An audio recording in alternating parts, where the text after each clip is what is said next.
Asdiqa, salam alaikum. Bonjour ou bonsoir les amis. J'espère que vous allez bien. Bienvenue sur votre chaîne Bled Maralibia qui attend comme toujours vos encouragements en la partageant auprès de vos connaissances. Merci de nous recevoir chez vous et parmi vous. Cette 66e vidéo maintenant vous propose votre ce qui fait débat habituel, c'est-à-dire le ce qui fait discussion entre nous. Et le CQFD de votre Bled Maralibia d'aujourd'hui se consacre une nouvelle fois à cette crise hispano-marocaine, à des partis politiques espagnols qui veulent bloquer les aides financières européennes au Maroc. De même pour les autorités de Ceuta qui souhaitent que les mineurs d'âge marocains doivent absolument retourner dans leur pays, entre guillemets, tout en appelant à suspendre l'aide alimentaire apportée par les habitants aux Marocains. Alors que dans cette même ville de Ceuta, un ancien responsable d'un centre est accusé d'avoir déshabillé et battu deux mineurs, donc deux adolescents. Dans cette Espagne, il en est toujours de ces partis politiques qui exigent de leur gouvernement de rétablir une pseudo-confiance avec le Maroc dans les plus brefs délais et ce qui pousse pour des mesures de rétorsion. Par exemple, Cuida Danos se présente ainsi comme le porte-parole de ce groupe à la Chambre des représentants, donc au Parlement. Ce parti de centre droit a demandé dans une question écrite si l'exécutif Sanchez de Pedro Sanchez envisage de bloquer le financement de l'instrument de voisinage, de développement et de coopération aux initiales NDICI accordées au Maroc, rapporte Europa Press. Et Cuida Danos affirme que Rabat devrait bénéficier d'environ 1,5 milliard d'euros pour les 7 prochaines années, jouant ainsi l'apaisement. Le gouvernement espagnol s'est contenté d'affirmer qu'il considère la mise en œuvre de la NDICI comme une priorité dans ses relations avec le voisinage du sud de la Méditerranée, soulignant que ce mécanisme de coopération est appelé à être une pièce fondamentale du nouveau pacte sur la migration et l'asile.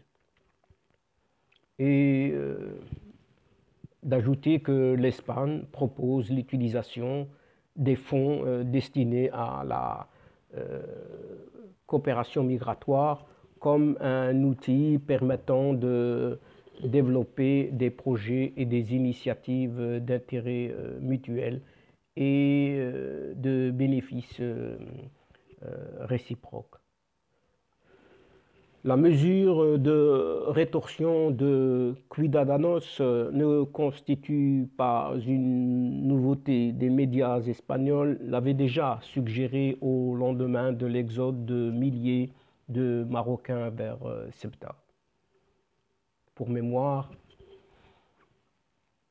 Josep Borrell, haut représentant de l'Union pour les affaires étrangères et la politique de sécurité, avait déclaré lors d'une interview le 21 mai dernier C'est grâce en grande partie à une médiation de l'Espagne que le Maroc a reçu durant les 6 dernières années 15 milliards d'euros de l'Union européenne destinés au financement de programmes de coopération.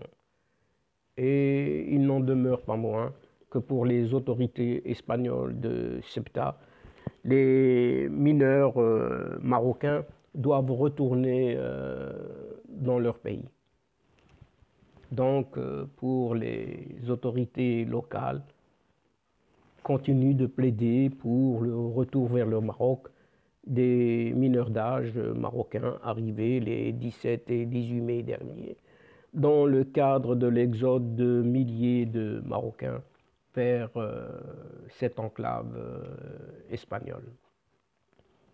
Lundi dernier, la ministre de la Présidence du gouvernement et des relations institutionnelles, Mabel Diou, est intervenue lors d'une émission de Ceuta TV, rappelant que ces mineurs sont hébergés dans 6 dispositifs d'urgence mis en place par la ville.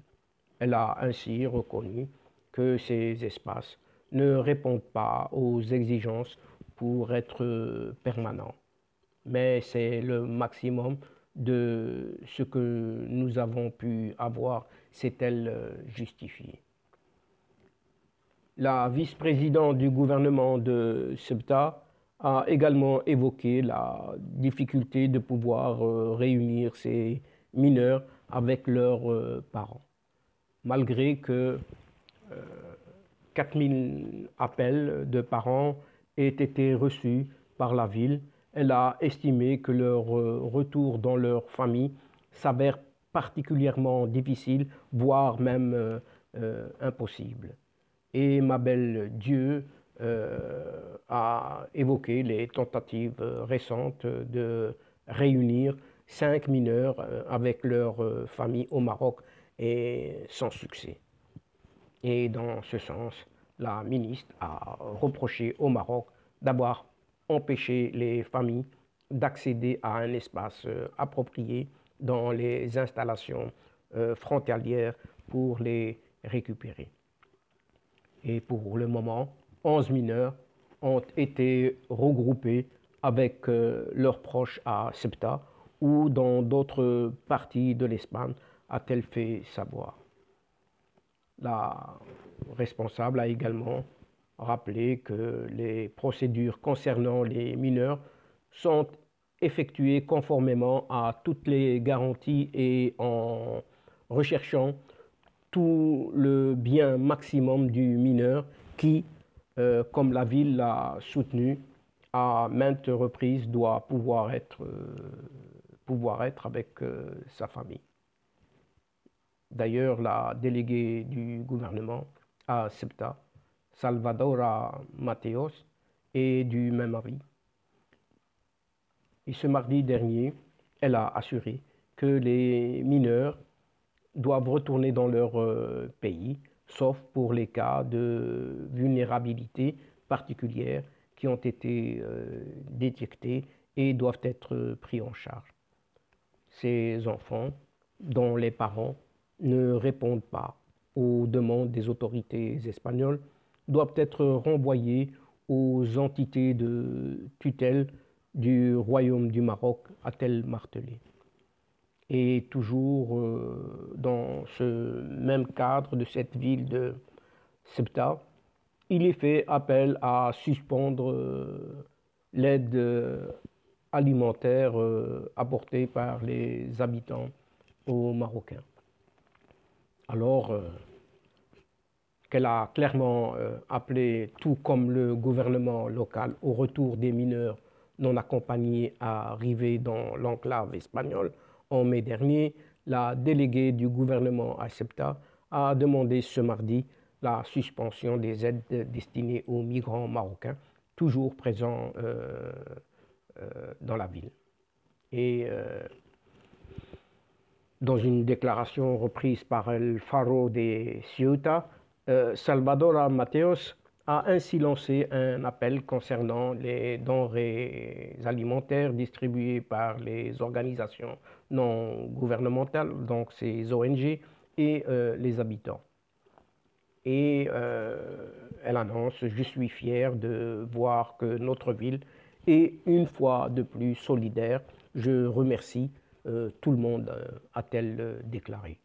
Mais je veux vous rappeler que vos actions poussent ces jeunes à rester aux portes des supermarchés, des restaurants, etc., à chercher de l'aide, dénonce-t-elle. Et dans ce sens, la déléguée du gouvernement à SEPTA a demandé à toute personne disposée à aider avec de la nourriture ou des vêtements de se rendre à la Croix-Rouge, à la Lune Blanche, à Caritas, qui sont les entités chargées de canaliser cette aide de manière logique et organisée. Par ailleurs, la délégation gouvernementale à SEPTA a indiqué que le nombre de migrants marocains dans la ville et qui ne sont pas hébergés reste imprécis, tablant sur tout de même quelques 3000 d'entre eux et dont plus ou moins 1200 mineurs d'âge. Et comme des milliers de personnes l'ont déjà fait, l'objectif prioritaire est que tout le monde rentre au Maroc au plus vite, a précisé Salvadora Mateos. Et pendant ce temps, à Ceuta, un ancien responsable d'un centre est accusé d'avoir déshabillé et battu deux mineurs, de ces mineurs d'âge marocains entrés à Ceuta. Et en effet, le bureau du procureur de Ceuta a transféré au tribunal de Guardia la procédure ouverte contre un ancien veilleur de la sécurité privée de l'abri provisoire pour les jeunes étrangers non accompagnés de Pigné.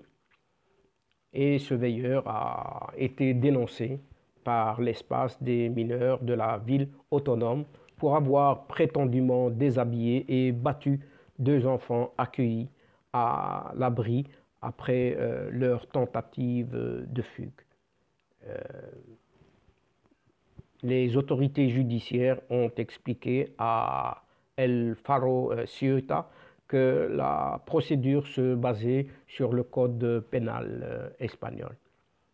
Elle porte sur un délit contre l'intégrité des mineurs concernant toute personne qui abuse de sa position et afin d'obtenir des aveux ou des informations de toute personne ou de la punir pour tout acte qu'elle a commis ou est soupçonnée d'avoir commis, ou encore pour toute raison basée sur simple discrimination, le soumettant à des conditions ou des procédures qui, par leur nature, leur durée ou d'autres circonstances, impliquent des souffrances physiques ou mentales. La suppression ou la diminution de ses facultés de connaissance, de discernement ou de décision, ou qui, de toute autre manière, porte atteinte à son intégrité morale, citant le code pénal espagnol. Et dans son article 174.2 du code pénal, justement, prévoit une peine d'emprisonnement de 2 à 6 ans pour les autorités ou les responsables des centres de protection ou de correction des mineurs qui commettent de tels actes. En plus des sanctions rappelées précédemment, une peine de déchéance absolue pour une période de 8 à 12 ans peut être prononcée. Cette mesure entraîne par conséquent la privation définitive de tous les honneurs, postes et fonctions publiques détenus par la personne condamnée, même s'ils sont électifs. Elle entraîne également l'impossibilité d'obtenir les mêmes ou tout autre honneur, fonction ou poste public, et l'impossibilité donc d'être élu à un poste public pendant la durée de cette peine. Et donc, chers amis, c'est ici que prend fin notre présente entrevue, en prenant congé de vous et en refermant cette séquence d'aujourd'hui, tout en espérant vous retrouver bientôt avec un immense plaisir, comme chaque fois, à travers votre Ce qui fait débat ou Ce qui fait discussion entre nous. Un tout grand merci pour votre confiance, votre fidélité et votre patience. Ne nous oubliez pas et n'oubliez pas d'aider votre chaîne Bled Magharibia en vous y abonnant et en y abonnant vos proches, vos connaissances et toutes les personnes autour de vous. Et surtout de partager les séquences vidéo de votre chaîne autour de vous. Au revoir les amis, l'asdiqa, salam alaikum wa rahmatullahi ta'ala wa barakatuh. À la prochaine fois et à bientôt. إلى اللقاء في حصة أخرى إن شاء الله. مع السلامة.